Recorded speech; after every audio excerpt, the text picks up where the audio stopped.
क्या आपको पता है वैलेंटाइन डे क्यों मनाया जाता है और कौन है वो वैलेंटाइन? पहले के टाइम में रोम में मूर्ति पूजन संस्कृति हुआ करती थी। उस टाइम 13 से 15 फेब के बीच में प्रजन महोत्सव बनाया जाता था। रोम की इस मूर्ति पूजन संस्कृति को खत्म करने के लिए ईसाई धर्म का बढ़ावा दिया गया था और तभी से पोप ग्लेशियस ने 14 फेब को इस वैलेंटाइन से जोड़ा। लेकिन बात आती है कि ये वैलेंटाइन था कौन?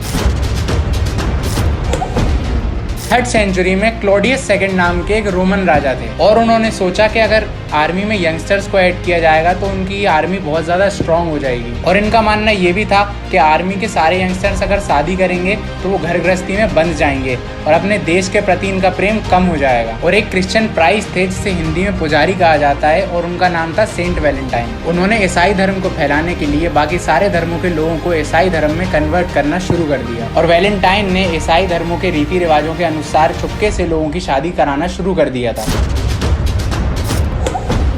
और जब क्लोडियस को ये सब कन्वर्जन की बातें पता चली तो उन्होंने वैलेंटाइन को जेल में डाल दिया। लेकिन इसके बाद भी वैलेंटाइन कन्वर्जन के काम जेल में करता रहा, जिसने पुजारी बनकर सारी मोह माया को छोड़ने का ढोंग किया था। और कहानी में ट्विस्ट तब आता है जब वैलेंटाइन का दिल जेलर की यंग डॉटर पर आ जाता है और उसके बाद वैलेंटाइन ने सारी फैमिली को क्रिश्चियनिटी में कन्वर्ट कर दिया। और इसके बाद फिर वही हुआ जो आपको लग रहा है। राजा को ये बात पता चली और राजा ने वैलेंटाइन को फांसी पे लटका दिया।